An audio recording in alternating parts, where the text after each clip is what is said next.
नमस्कार दोस्तों, मैं विशाल भटनागर एक बार फिर आप सभी का स्वागत करता हूं।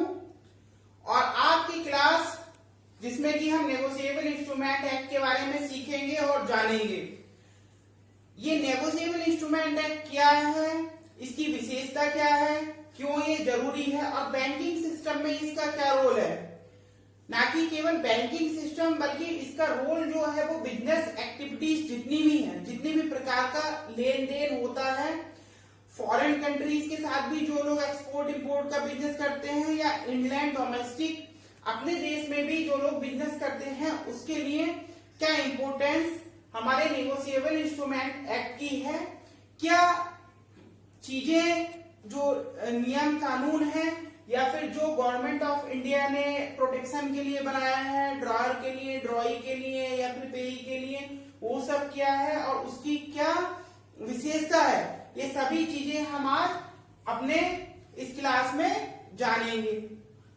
तो सबसे पहले हम स्टार्ट करते हैं नेगोशिएबल इंस्ट्रूमेंट एक्ट क्या है और इसकी जरूरत क्यों पड़ी। तो दोस्तों, जैसा कि हम जानते हैं कि अगर हम किसी भी पार्टी के साथ बिजनेस करते हैं, ठीक है, तो हमें ये भरोसा नहीं होता है कई बार कि वो जो पार्टी है जिसके साथ हम बिजनेस कर रहे हैं, जिसके साथ हम लेन देन कर रहे हैं, जिसको या तो हम गुड्स अपने सेल कर रहे हैं या फिर जिससे परचेज कर रहे हैं, कि वो तो हमारा पैसा जो भी है वो पार्टी हमें देगी या नहीं देगी। तो उस चीज के लिए हमारे पास कुछ प्रूफ होना चाहिए, जिससे कि कल के दिन अगर कोई चीज सामने आती है, कुछ प्रॉब्लम होती है, ठीक है, कोई अगर हम लोगों को विश्वासघात हमारे साथ करता है, आप हिंदी में बोले तो हम लोग we can go to the court and sue the party and we can ask the government to give us protection and file a charge sheet against the person who is not repaying our money, right? तो इसके लिए हमारे पास कुछ तो proof होना चाहिए, some proof should be there so that we can go to the court and we can show him the proof that this is our proof and the person who has taken goods from us and at that time he has told us that yes, I will repay your money after sale of the goods and now the person is not repaying our money। तो उसके लिए क्या होगा, हम लोग जाएंगे court में और कोर्ट से प्रोटेक्शन मांग सकते हैं, ठीक है। तो उसी चीज को देखते हुए नेगोशिएबल इंस्ट्रूमेंट एक्ट 1881 में बनाया गया, ठीक है। बेसिकली क्या होता है ये, बेसिकली इसमें एक यू कैन से दैट ये पीस ऑफ पेपर है, कोई भी पेपर हम ले सकते हैं। जैसे कि मान लीजिए जो इसमें तीन इंपोर्टेंट मैंने यहाँ आपको बोर्ड पे दिखाए हुए हैं, promissory note, bill of exchange and cheque. ये तीन बेसिक जो है यही अपने नेगोशिएबल इंस्ट्रूमेंट एक्ट में आते हैं, ठीक है। तो ये बेसिकली क्या होते हैं, बेसिकली ये पीस ऑफ पेपर है, ठीक। वो पीस ऑफ पेपर जो ट्रांसफर कर देता है, ठीक है, नेगोशिएट उसको हम कर सकते हैं दूसरे व्यक्ति के साथ, दूसरे पर्सन के साथ फ्यूचर के लिए, ठीक, कि आज मेरे पास पैसा नहीं है, आज तू मुझे गुड्स दे दे और मैं कल के दिन माल बेच के तेरा पैसा चुका दूंगा। तो उसके लिए हम लोग ये चीजों का मतलब जो बिजनेसमैन है वो यूज करते हैं और अगर कल के दिन कोई प्रॉब्लम आती है तो वो हमारे पास प्रूफ होता है कि ये मैंने गुड्स दिए थे और इतना पैसा मुझे इससे लेना है। तो यही हमारा जो नेगोशिएबल इंस्ट्रूमेंट कहलाता है। This is a piece of paper. क्या दर्शाता है ये किसी व्यक्ति की लायबिलिटी दर्शाता है, ठीक है। जैसे कि अगर प्रोमिसरी नोट है और कोई पर्सन ने प्रोमिसरी नोट साइन किया है कि I will promise you to pay this amount of sum on this date, right. तो वो क्या कर रहा है, प्रॉमिस कर रहा है उसको कि मैं तुझको पैसा दूंगा, ठीक है। तो वो पीस ऑफ पेपर पे प्रॉमिस करेगा और कल के दिन अगर वो पैसा नहीं देता है तो उसकी सिविल लायबिलिटी बनती है, दूसरा पर्सन कोर्ट में जा सकता है। तो यही नेगोशिएबल इंस्ट्रूमेंट हमारा बेसिकली होता है, पीस ऑफ पेपर है और ये किन्हीं दो व्यक्तियों के बीच जो रिलेशन है वो दिखाता है कि किसके बीच क्या रिलेशन है, कौन पैसा देने वाला है और कौन लेने वाला है, ठीक है। तो इसमें तीन चीजें हमने यहाँ पर दर्शाई हैं जो कि इम्पोर्टेंट है। पहला प्रोमिसरी नोट। प्रोमिसरी नोट में क्या रहता है, ये under section 4 of the negotiable instrument act define the promissory note as negotiable instrument, right. ये सेक्शन 4 में बनाया गया है। अच्छा, मैंने इधर दिखाया है आपको जो डिफरेंस मोटा मोटा है इन तीनों में, promissory note, bill of exchange and cheque में, वो आप देख सकते हैं। पहली चीज क्या है, promissory note is under section 4 while bill of exchange under section 5 and cheque is under section 6 of negotiable instrument act. Right, ये एग्जाम के दृष्टिकोण से देखें हम अगर, तो ये क्वेश्चन अक्सर पूछा जा सकता है आपसे कि under which section bill of exchange is defined under negotiable instrument act. तो here we can easily answer that under section 5 और check under section 6। Right, how many parties are there? So we see here that under promissory note there are two parties, maker and payee. Right, एक तो जो बनाएगा promissory note जो कि promise करेगा, और दूसरा पे मतलब जिसको पैसा चाहिए, वो हो गया पेई। ठीक है, दो पार्टीज हो गई। बिल ऑफ एक्सचेंज और चेक में क्या रहेगा, आपकी 3 पार्टी हो जाएंगी, ड्रॉअर, ड्रॉई और पेई। तो यहां पर हम समझ सकते हैं कि कौन क्या होगा। ये इंपोर्टेंट चेक के लिए भी बहुत बार क्वेश्चन हमारा JIIB में पूछा जा चुका है और अन्य एग्जाम में भी हम लोग इसको देखते हैं। ड्रॉअर कौन हो गया, ड्रॉअर इज द मेकर। आप ऐसे समझिए, ड्रॉअर मेकर। राइट, दोनों में कर लगाए तो ड्रॉअर क्या हो गया, वो मेकर हो गया, जो कि उसको बनाता है, जो कि इसको साइन करता है। ठीक है, पे जैसे यहां पर हमने बताया था, payee is the same who is going to get money. ठीक है, जिसके पास मनी आएगी वो पे हो गया। और drawee is a bank. Sorry, ये drawee is a bank. In the case of check, drawing is always a banker, right? अब इनमें डिफरेंस हमने और क्या क्या देखा। प्रोमिसरी नोट में अगर हम देखें तो प्रोमिसरी नोट जो है हम इसको क्रॉस नहीं कर सकते, there is no crossing on the promissory note and stamp duty must be there. ठीक है, स्टैम्प इसके साथ होना चाहिए as per the rules of that state government. Promissory note पर हम क्या लेंगे, स्टैम्प होगा। ठीक है, बिल ऑफ एक्सचेंज में क्या है, इसमें क्रॉसिंग कोई नहीं लगती है, स्टैम्प ड्यूटी कोई नहीं है। By cheque can be cross और स्टैम्प इसमें भी कोई नहीं। स्टैम्प की दृष्टि से अगर हम देखें तो वो केवल प्रोमिसरी नोट में रहेगी, बिल ऑफ एक्सचेंज और चेक में नहीं रहेगी। क्रॉसिंग अगर हम देखें तो प्रोमिसरी नोट और बिल ऑफ एक्सचेंज में कोई क्रॉसिंग नहीं होगी, वही चेक को क्रॉस किया जा सकता है। क्रॉसिंग के भी काफी क्वेश्चन हमारे एग्जाम में देखने को मिलते हैं, उसके बारे में अभी हम थोड़ी देर में डिस्कस करेंगे। ठीक, फिर अगर हम बात करें, जैसे हमने स्टार्टिंग में आपको बताया कि कोई अगर पार्टी प्रॉमिस करता है, कोई चेक इशू करता है, बिल ऑफ एक्सचेंज देता है और उसके बाद पेमेंट नहीं करता, तो दूसरी पार्टी के पास क्या ऑप्शन है, वो क्या कर सकता है। तो हम देखते हैं कि प्रोमिसरी नोट और बिल ऑफ एक्सचेंज में सिविल लायबिलिटी बनती है। ठीक है, the case can be sued against the party in the civil court। while check के केस में क्रिमिनल लायबिलिटी के अंडर सूट फाइल कर सकते हैं, that is under section 138 of negotiable instrument act।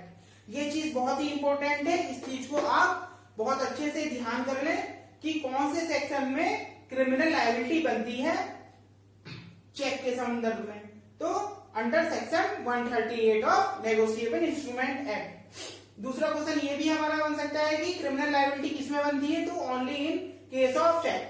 ठीक, अगर हम प्रोटेक्शन की बात करें कि कोई प्रोटेक्शन भी किसी सेक्शन में है या नहीं है, जो मेकर है या फिर पेई है, ड्रॉइंग है, तो हम देखते हैं कि जो नेगोशिएबल इंस्ट्रूमेंट कोई प्रोटेक्शन नहीं दे रहा है, promissory note and bill of exchange में कोई प्रोटेक्शन नहीं है उसके लिए। While in case of check under section 85 of negotiable instrument act which afford protection to banker, मतलब अगर बैंकर की गलती नहीं पाई जाती है किसी केस में, तो वो जो कोर्ट है वो क्या करेगी, बैंकर को प्रोटेक्शन दे सकती है। मतलब बैंकर उस केस में बच सकता है, वो केस टू केस डिफाइन होगा और जैसा केस होगा वो कोर्ट उसके हिसाब से डिफाइन करेगी। बट ये इसमें प्रोविजन है under section 85 of negotiable instrument act which afford protection to the banker.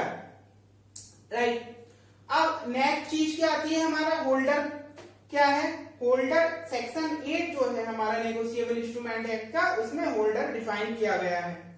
ठीक है, holder and holder in due course.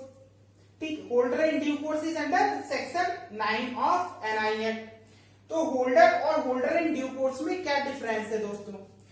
Holder क्या होता है, जैसे कोई भी चेक है मान लीजिए, ठीक है, बियरर चेक है आपका, नो कोई क्रॉसिंग उस पे नहीं है, ऑर्डर पे ही नहीं है, आपका लॉस्ट हो गया या आपने किसी को दे दिया चेक, ठीक है। ऐसे ही in case of bill of exchange में भी है, प्रोमिसरी नोट में अगर होल्डर है वो उसके पास वो उस समय है तो डेट इज कॉल्ड होल्डर। ठीक है, केवल होल्डर होगा, मतलब ये अगर ये क्या है आपका नेगोशिएबल इंस्ट्रूमेंट है कोई, तो मेरे पास है, तो ये क्या आएगा under section 8 of negotiable instrument under the defining term of holder, की वो होल्डर है। अगर लॉस्ट भी हो जाता है तो भी जिसके पास है उसको पेमेंट मिल सकता है। कई बार हमने देखा भी है बैंकों में, चेक लॉस्ट होने की स्थिति में कोई पार्टी अगर अपना लॉस नहीं दिखाती है, इसमें बैंक में जाकर एप्लीकेशन नहीं प्रोवाइड करती है, दूसरे को मिल गया वो, और he may get the money from the bank, तो वो हो गया holder. Holder in due course में क्या हो गया? Holder in due course, due course का मतलब मेन चीज यहाँ पे डिफरेंस आप देखें कि होल्डर इन ड्यू कोर्स में कंसिडरेशन आता है। ठीक है, कंसिडरेशन मतलब अगर हम उसको पैसा दे रहे हैं, ठीक है, अगर जो भी होल्डर है उसको पैसा किसी चीज का मिल रहा है तो वो किस चीज का मिल रहा है, या फिर वो आदमी वही है उसको जायज पैसा मिल रहा है, ये चीज हमारा holder in due course define करता है।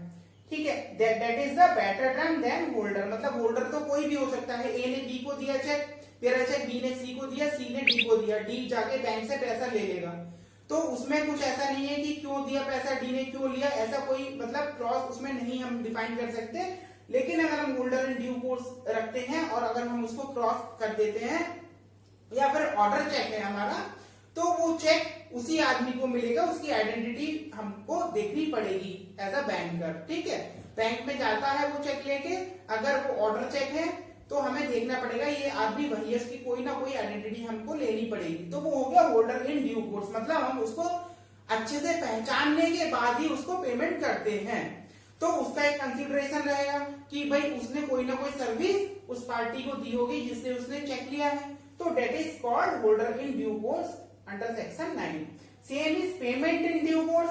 पेमेंट इन ड्यू कोर्स आप समझ गए ड्यू कोर्स का क्या मतलब। तो दोस्तों अभी हमने सीखा holder, holder in due course and payment in due course. Payment in due course जो कि पेमेंट अगर हमने बनाई है, पेमेंट हमने किसी पार्टी को दी है और presentation of cheque by seeing and by looking at it KYC.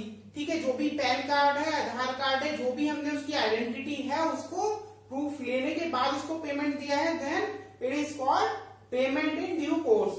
ठीक है, अब नेक्स्ट हमारा आता है नेगोशिएबल इंस्ट्रूमेंट एक्ट में टाइप्स कि एक क्या कितने टाइप्स का होता है। तो हम देख रहे हैं कि पहला हो गया इनलैंड इंस्ट्रूमेंट। इनलैंड में क्या हो गया, ये इंडिया में बनाया गया है, आइदर इट इज मेड और ड्रॉन इन इंडिया और पेएबल इन इंडिया। पेएबल अगर है इंडिया में तब भी ये इनलैंड कहलाएगा।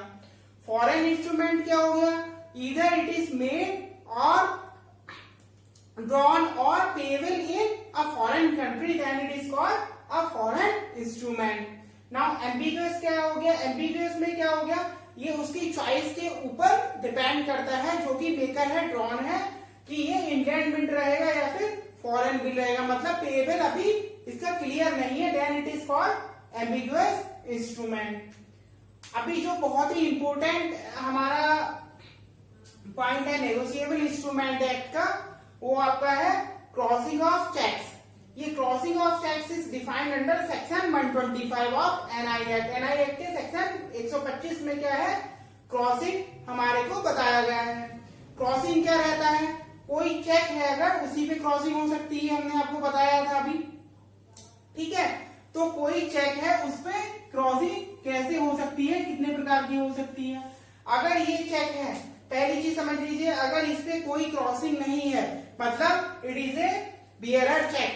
कोई अगर पेमेंट के लिए कोई भी आएगा तो होल्डर अगर वो है उस चेक का, तो बैंक को उसको पेमेंट करनी पड़ेगी, that is a bearer cheque. और बियरर चेक को ही हम ओपन चेक भी कहते हैं। क्यों, क्योंकि एक समझिए कि वो एक ओपन है, मतलब कोई भी उसकी पेमेंट ले सकता है, कहीं लॉस्ट हो गया, कुछ हो गया, किसी ने बी को दे दिया, बी ने सी को दे दिया, सी ने डी को दे दिया और डी जाके पेमेंट बैंक से ले लेगा।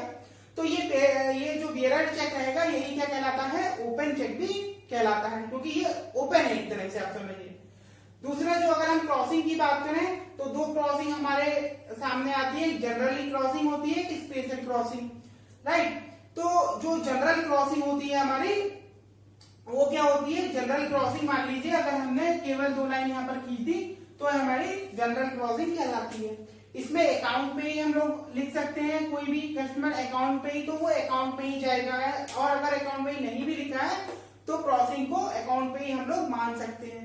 नॉट नेगोशिएबल भी हम लोग लिख सकते हैं इसमें, ठीक है। तो ये दो चीजें आती हैं, अकाउंट पे ही और नॉन नेगोशिएबल, ठीक। नेगोशिएबल ये फिर उसके बाद नहीं रह जाता है। स्पेशल क्रॉसिंग क्या होती है, स्पेशल क्रॉसिंग में जो बैंकर का नाम चाहता है वो पार्टी, उसके साथ ही नेगोशिएट ये बिल को कर सकते हैं। तो उसमें ये अकाउंट पे ही ना लिख के बैंकर का, वो बैंक का नाम लिख सकते हैं। जैसे कि सपोज करो आपने एसबीआई लिख दिया, कैनरा बैंक लिख दिया, एक्सिस बैंक, आईसीआईसी बैंक, तो अगर बैंक का नाम फ्रंट पे लिख देते हैं तभी वो स्पेशल क्रॉसिंग में आता है। तो यहाँ पर कंफ्यूजन कई स्टूडेंट्स को रहता है, स्पेशल क्रॉसिंग और जनरल क्रॉसिंग क्या रहती है। तो ये बात समझ लें कि अगर बैंक का नाम दिया है तभी वो स्पेशल क्रॉसिंग होगी, अदरवाइज वो जनरल क्रॉसिंग में जाएगा, राइट। अब एंडोर्समेंट क्या है, एंडोर्समेंट दिया है under section 15 of NI act. Endorsement मतलब जो भी हमारा नेगोशिएबल इंस्ट्रूमेंट है, चाहे वो प्रोमिसरी नोट हो, बिल ऑफ एक्सचेंज हो या फिर हमारा चेक हो, इसको हम एंडोर्स कर सकते हैं। मतलब जो मेकर है वो इसको एंडोर्स कर सकता है। जनरली 4 प्रकार का एंडोर्समेंट देखा गया है। कौन कौन सा, पहला सैन रिकोर्स या फिर इसको विदाउट रिकोर्स भी कहते हैं, राइट। अगर उसने ये वाला, पहली बात तो आप समझिए एंडोर्समेंट होता क्या है। एंडोर्समेंट होता है कि चेक के पीछे वो पार्टी जो मेकर है वो उसको साइन कर देती है, या फिर एक स्लिप जो है, पेपर है, उसको अटैच करके उस पर जो भी उसको मेंशन करना है करके उसको साइन करके देता है, तो वो एंडोर्समेंट कहलाता है चेक का। उसके साइन, इसमें मेकर के साइन जो है मैंडेटरी है, ठीक है। एंडोर्समेंट में ये चीज हो गई। अभी कितने प्रकार का हो गया, पहला सैन रिकोर्स या फिर विदाउट रिकोर्स एंडोर्समेंट। इसमें जो मेकर है, ठीक है, जिसने भी पेमेंट करना है, इनिशियल जो जिसने बनाया है इंस्ट्रूमेंट, वो अपनी लायबिलिटी को हटा देता है, that is called sans recourse या विदाउट रिकोर्स एंडोर्समेंट, राइट। इसमें क्या हो गया, अगर ए ने, सबसे पहले मेकर ए है, ए ने दिया चेक सैन रिकोर्स करने के बाद बी को, बी ने सी को, सी ने डी को, डी ने ई को, तो जो लायबिलिटी रहेगी उसकी वो केवल बी टू ई पर रहेगी, अगर ई भी किसी को देता है, ठीक है। ए की लायबिलिटी खत्म हो जाएगी। यही जो हमारा सैन रिकोर्स या विदाउट रिकोर्स में एंडोर्समेंट होता है, वो अपनी लायबिलिटी को खत्म कर लेता है, ठीक। सैन फेस जो है, इसमें क्या है, सेकंड एंडोर्समेंट में इसमें एक्सपेंस के ऊपर बताता है कि कोई भी एक्सपेंस मैं नहीं करूंगा। मतलब जो मेकर है वो अगर उसको सैन फेस एंडोर्स करता है तो फ्यूचर में जो भी एक्सपेंडिचर्स आएंगी अगर कुछ, तो वो जो मेकर नहीं करेगा, वो अपना एक्सपेंडिचर को हटा देता है, खत्म कर देता है। अदर पार्टी जो है वही जो भी खर्चा बियर करेंगी, उसी को सैन फेस एंडोर्समेंट कहते हैं, ठीक। फिर कंडीशनल एक एंडोर्समेंट होता है। कंडीशनल जनरली होता कुछ ही केस में है, जैसे कि अगर मान लीजिए बिल ऑफ एक्सचेंज के केस में है, अगर कोई शिप आने वाला है जैसे, तो उसको हम ये एंडोर्समेंट कर सकते हैं, उसको कंडीशनल कह सकते हैं कि by arrival of a ship Vikrant. मतलब अगर विक्रांत शिप में उसका माल आ रहा है तो उसमें वो कंडीशन लगाता कि जब वो विक्रांत शिप पोर्ट पे आ जाएगा या माल रिसीव हो जाएगा उसके बाद ही उसको पेमेंट करनी है, तो that is called conditional endorsement. मतलब कंडीशन उसमें लगा दिया उसने। Next is partial endorsement. Partial endorsement भी बहुत कम देखा गया है, जनरली ये होता नहीं है, लेकिन कुछ केसेस में पार्शियल एंडोर्समेंट वो कर सकता है। किस केस में कर सकता है, जब जैसे मान लीजिए 50,000 का अमाउंट उसको देना था, ठीक है, 25,000 उसने एडवांस दे दिए या बीच में दे दिए, बचे कितने 25,000, तो वो for 25,000 he can make an endorsement, ठीक, कि 25,000 दे दिए, 25,000 अब मिल जाएंगे इसको। तो in that case we can endorse the negotiable instrument partially, ठीक, ये आप एंडोर्समेंट की बात हो गई। अब मटेरियल अल्टरेशन की बात अगर हम करते हैं तो क्या है, अल्टरेशन में ये रहता है कि मटेरियल अल्टरेशन चेक के साथ या किसी भी नेगोशिएबल इंस्ट्रूमेंट के साथ हमें नहीं कर रहा है। अगर वो करेगा, मटेरियल अल्टरेशन अगर होता है और बैंक को पता चल जाती है तो उसको वो रिजेक्ट कर सकता है। किस बेस पे हो सकता है, मान लीजिए उसने अमाउंट में अल्टरेशन कर दिया, डेट में अल्टरेशन कर दिया, अकाउंट पे ये क्रॉसिंग में अल्टरेशन कर दिया, तो वो सब मटेरियल अल्टरेशन में आएगा और उसको जो है पार्टी को फ्रॉड भी माना जा सकता है एंड बैंक और the party of the maker of that instrument में गो टू द कोर्ट। ठीक है, लेकिन कुछ केसेस में मटेरियल अल्टरेशन का इतना इफेक्ट नहीं रहता है। जैसे कि अगर बियरर चेक ए ने बी को दे दिया और बी को सी को जब ये देना है और वो चाहता है कि सी आगे इसको नेगोशिएट ना करे, तो वो उधर एक जनरल क्रॉसिंग बना सकता है इस पे, या फिर जनरल क्रॉसिंग को स्पेशल क्रॉसिंग में कन्वर्ट कर सकता है, तो वो that is not come under the material alteration. ठीक है, वो इफेक्ट जो है उसके उसको नहीं छिपा रहा है एक पॉजिटिव चीज के लिए, जिससे कि मतलब कुछ प्रॉब्लम ना आए पेमेंट में, उसके लिए अगर कुछ ऐसा अल्टरेशन कर रहा है। या फिर आप देखें कि कोई इनकम्प्लीट चेक है, ठीक है, ए ने फिगर्स भर दिया है, अमाउंट वर्ड्स में नहीं भराया, वर्ड्स में भर दिया, फिगर्स में नहीं भरा, तो उसको कंप्लीट करता है तो that is not called material alteration. तो दोस्तों इसी के साथ हम लोग अपना ये नेगोशिएबल इंस्ट्रूमेंट एक्ट का चैप्टर खत्म करते हैं और मैं आशा करता हूं कि आपको मेरी वीडियो जरूर पसंद आई होगी। अगर आपको ये वीडियो पसंद आती है तो मेरे चैनल को लाइक और सब्सक्राइब करना बिल्कुल ना भूलें। अपने दोस्तों को भी, जिनको भी जरूरत है सीखने की या जो लोग प्रिपरेशन कर रहे हैं, उनको लिंक जरूर शेयर करें और मेरे आगे आने वाले चैप्टर्स के लिए हमेशा बेल आइकन को प्रेस करें। Thank you.